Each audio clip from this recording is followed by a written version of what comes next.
I'm Brad Pomerantz with Jewish Life Television, and I have to tell you, my worldview has been rocked since October 7th. I live in Los Angeles. I live about 4 miles from a synagogue that's called Adas Torah. As you may have seen in the news, Adas Torah was the site of a massive protest. And the protest was mean, it was vicious, and it was ugly. And let me be very clear with you about what I think of protesting. I support the First Amendment 100%. But if you are opposing the actions of the State of Israel, which is a sovereign nation, you have 2 places to go if you want to do that in the United States of America: the Israeli consulate or the Israeli embassy. If you go to a hospital that is Jewish in Toronto to protest, which happened a few months ago, you're not anti-Israel, you're anti-Semitic. If you go to a Holocaust museum and block traffic, like what happened in Washington, D.C., you're not anti-Israel, you're anti-Semitic. If you go to a Jewish business, meaning a business that happens to be owned by a Jewish person, like what happened in Philadelphia a few months ago, and you're protesting there, you're not anti-Israel, you are anti-Semitic. And if you go to a Jewish synagogue to protest the actions of a sovereign nation, that is Israel, you are not anti-Israel, you are anti-Semitic. And what you are doing is you are not protesting, you are participating in a pogrom. It is that simple, and that is what happened a mere 4 miles from my house at Adas Torah Synagogue on Pico Boulevard right here in Los Angeles. Now, I'm very active on Twitter, at Brad Pomerantz. Sign up. About 10,000 followers. Not bad. Not huge, but not small. And I tweeted about this. And it got a huge amount of interaction. What was most stunning to me about the interaction is I kept seeing these responses that said, well, the reason that the protesters went there wasn't because they're anti-Semitic or because they don't like Jews. It's because the temple was holding a real estate fair to auction off land in Gaza and the West Bank. Okay, let's talk about that. Well, we know that it's not, it's kind of out of fashion to oppose Jews for their religion, but that's passé.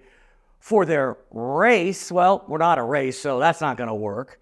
Now it's okay to oppose Jews using this insult of Zionism, but yet there is so much hatred for Jews amongst a subset that what do? They look for any single possible way to justify their hatred and their protests.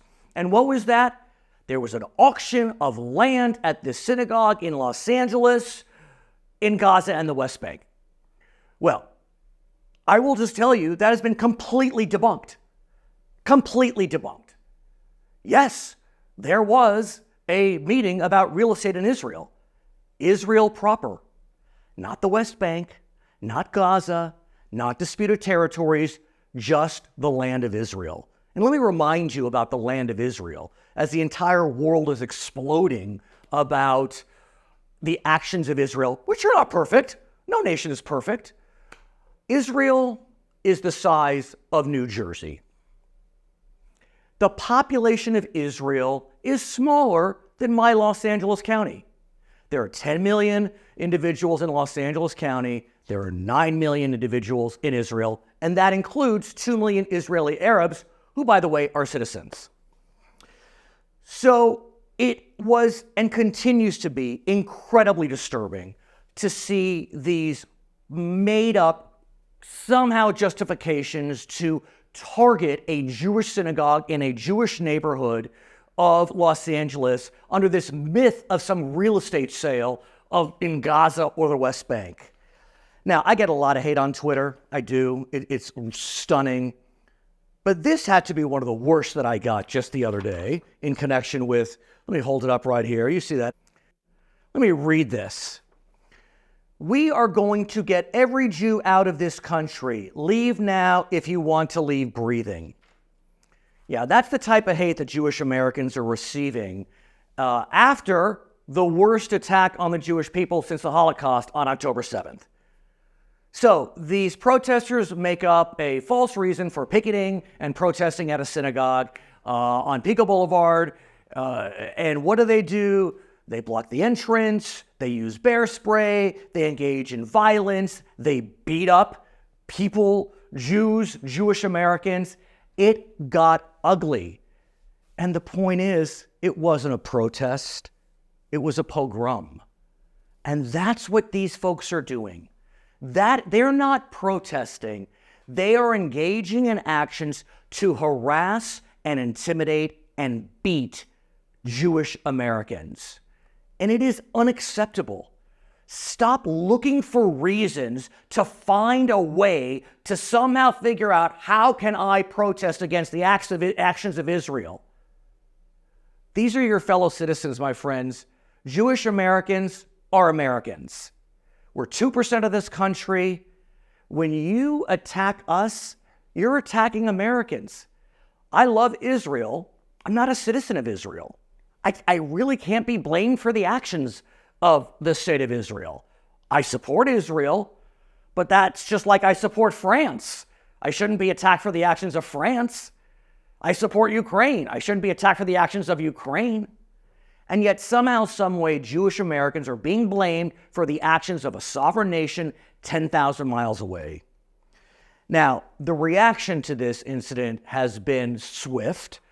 And I'm incredibly appreciative of the mayor of Los Angeles, the governor of California, and the president of the United States for speaking out against this, what I call a pogrom.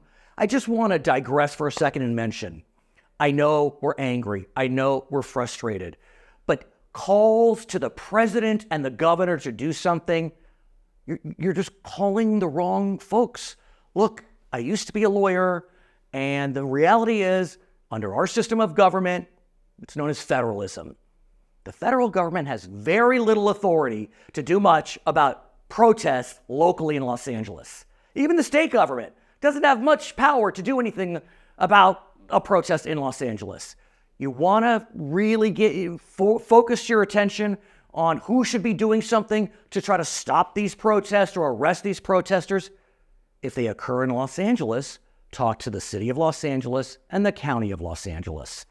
Look, I want this misery to end, but we just have to realize who can do what.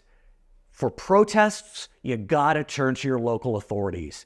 But again, as I conclude this rant, I guess, because I've just been devastated and crushed by what's going on in my hometown, I remind you, if you want to protest the actions of the sovereign nation of Israel, I give you 2 locations in the United States of America, the Israeli consulates or the Israeli embassy. If you protest at a hospital that's Jewish, a Holocaust museum, a Jewish business, or a synagogue, you're not anti-Israel, you are anti-Semitic. I'm Brad Pomerantz.